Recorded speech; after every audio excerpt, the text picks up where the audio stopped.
I got cold. I should be clear. Fort low. Roger.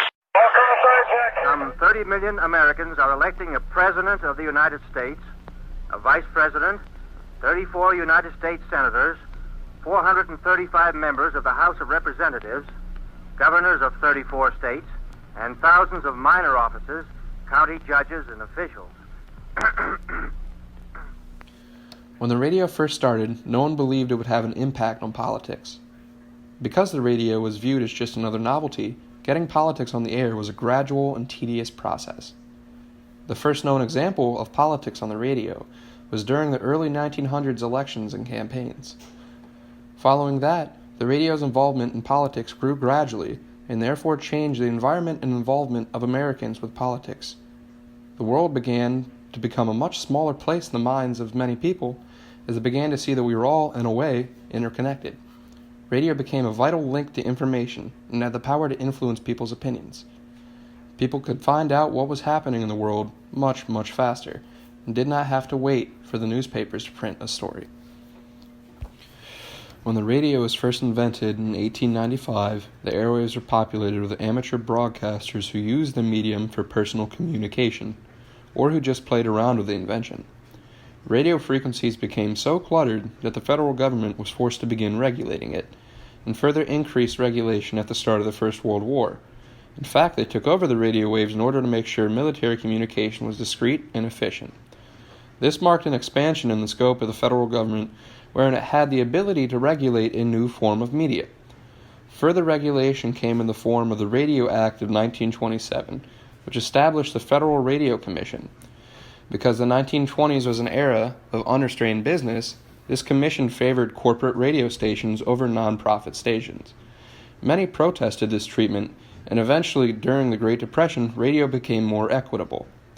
The Great Depression also saw the fireside chat used as a tool by Roosevelt to calm financial panic and encourage hope in the general public.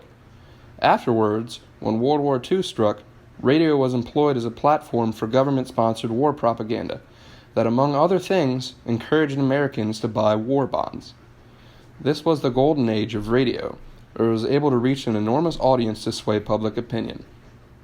Decades later, after the popularity of the radio had waned and its political influence moved from government-produced to privately produced, the Fairness Doctrine was repealed.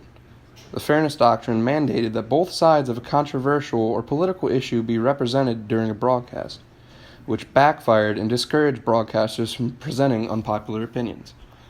With its repeal came greater freedom for radio and its producers. Newsroom in New York. President Roosevelt said in a statement today that the Japanese have attacked Pearl Harbor, Hawaii, from the air. I'll repeat that. President Roosevelt says that the Japanese have attacked Pearl Harbor in Hawaii. When first introduced into politics, the radio was absolutely revolutionary for the sheer fact that it was the first simple way to communicate to large audiences from all walks of life. For example, those known as the silent majority, or citizens who weren't very verbal with their politics, now had a way to get information on elections and candidates and shape their own political decisions in the comfort of their own homes without attending large rallies. Women who during the time were primarily under homekeeper roles could listen to the radio in their living rooms and get the info that they needed to go out and vote. The introduction of the radio additionally allowed parties and candidates their first shot at targeting the mass population. However, as time has gone on, new technology has risen, such as the television and internet. In studies by journalism.org, 57% of Americans credited the television as their primary source of news, while 38% credited the internet for their source.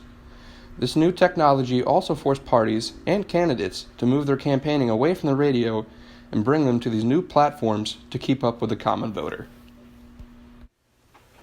During the 1920s, the radio had a huge impact on political strategies because candidates were able to buy time on the radio to expose the ideas they have to the public, helping them gain support.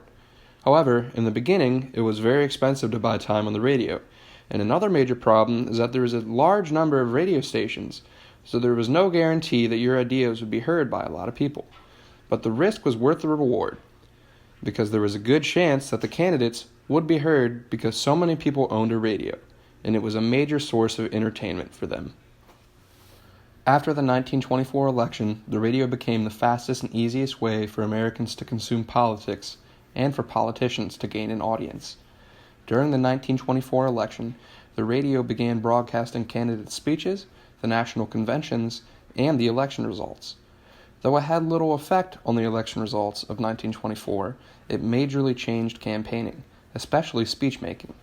Whereas prior to the radio, politicians had the benefit of being able to convince voters through the emotion of a rally, the radio had listeners focusing on a speaker's message rather than the passion and intensity of them ranting.